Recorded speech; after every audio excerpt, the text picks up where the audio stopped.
Well, yeah, we're Creature Conspire from Edmonton, Alberta. And I'm Kevin, I play the drums. I'm Byron, I sing. I'm Shawn, I play guitar. That's a great question. I'm going to let Shawn answer that one because you kind of put this thing together. Yeah. You were the glue. You were the linchpin to all of It this. was kind of, I would say, well, Byron approached me after one of my old bands was playing a show called the Sea Change Super Friendly Festival, which was in, 2022? 22.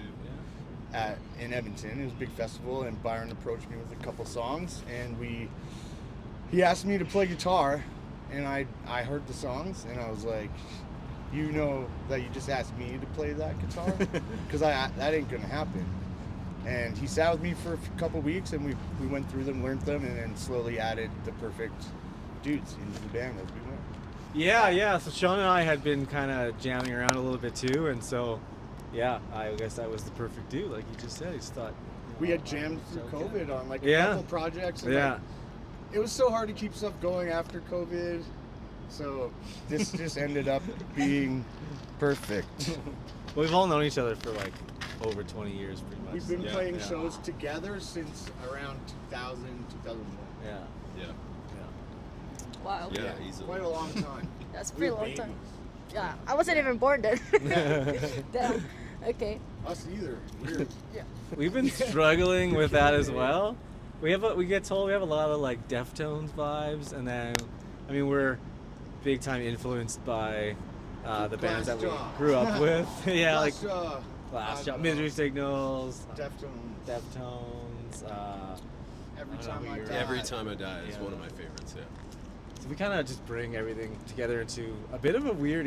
We kind of get a lot of comments being like, "What are you guys exactly? You play on a lot of like metalcore and hardcore shows, but I don't know if I think we definitely fit in, but I don't know if we fit a genre that we've kind of discovered yet."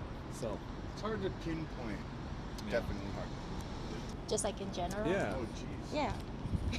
Yeah, for me, I grew up with an older brother who played kind of in punk skate rock, skate punk band, and so I was always like trying to play drums with him, and he would always kick me out of his room. But so always like into playing this kind of music, and then growing up in Edmonton, especially when we were all in like our early 20s, late teens, when Misery Signals formed, they were all like a huge influence on all of us in terms of getting into metalcore and stuff. So that's certainly like my aspect of that story. But you got anything, BJ?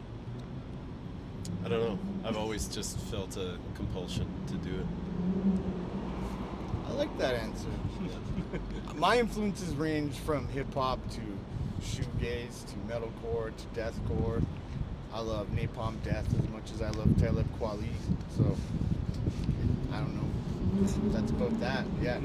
So you guys have released your False Face EP just about a year this month, and one of the current ones, I think you guys have a current song called Odyssey Continuance. Yeah. So do you guys just want to share about that song and like how you guys made it? That's a Byron. Yeah. That's a Byron. Yeah, that was like our first song that we really learned together. And our singer pretty much did the whole thing, so we'll give it to you. Wow. I mean, I hate being put on the spot, but do you want to know what it might be about? Sure. Or anything you want to share. I mean, it's pretty big and kind of abstract. If I could put it briefly, it's about humanity's ability to just repeat its mistakes. So BJ showed us the song, essentially like guitar with like, electronic drum machine over it, and we turned it into like our first jam. Yeah, it was a skeleton when we got it, and like it grew into this. And I think you said you'd written it like you refined it for years, kind of thing. So. Yeah, like maybe not years, but I spent several months on it, and there was years. A good You meant years. A good friend of mine helped me build write up the that. story. Sure, years. You found an ancient scroll with musical notes written on it. Yeah, no, that I had written on the material we started with. I was messing around during COVID, so Wow. Like all good art, it was inspired by COVID. Yeah, if there was one good thing from COVID, it was the shit ton of art that was created and people just taking chances with each other. Like Yeah. DJ and I had been friends for 20 years and never played music together in this way ever. And yeah, it's such a beautiful thing. Thanks for writing that song, dude. Like we talked about earlier, you guys had your show in Calgary back in September with Yes. Misery Signals, and now, you know, November with Norma Jean.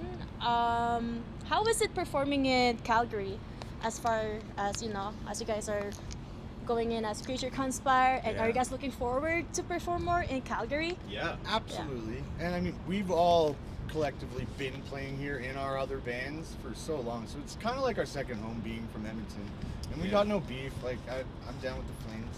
I'm down. It's all I'm good. not. I I'm love not. I love playing in Calgary though, and skateboarding here. It's like one of the best cities for skateboarding, and yeah, love it.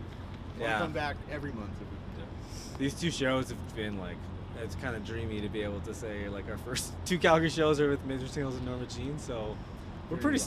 stoked. Yeah, Yeah, we very feel lucky. very lucky. Like we're, Thank know, you, concert works. yeah.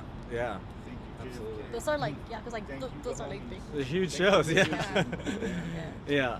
Are there any advice or tips for anyone that wants to join like the same music scene as you guys? Oh yeah, I like that question that you had. Yeah, that was Yeah. cool. It's a good question. Yeah. And Thanks. yeah, absolutely. Do it. Go find an instrument, play music, make it, have fun. Don't think about anything else but you and that instrument, and that's gonna do the best and be the best. Yeah. Awesome. Yeah, absolutely. Great I started out just playing in someone's bedroom, you know, playing cover songs and learning your instrument, and then go to shows, meet people, have fun, like make connections, and then you know, share your music with people, and yeah, play that first show and get the nerves out, and then you're kind of off to the races, I think. Be kind. Yeah. Yeah, that was good. But do it. It's the most fun thing ever. Like, obviously, as a opening local band, this isn't like our entire livelihood or anything like that, but it's like the most fun hobby or you know, semi-serious hobby you could ever have. So yeah, and And we've all been doing it, if like I it- said, for years and years and years. So it's something you can do. If it's any testament, we started the band 2 years ago, put the record out a year ago, and we played 12 shows to around 10,000 people this summer. It's possible. You can do it. Yeah, Just do it. Just do it. Yeah. yeah. Don't think about it. Do it. So basically, Nike. Just do it. Yeah. Do it.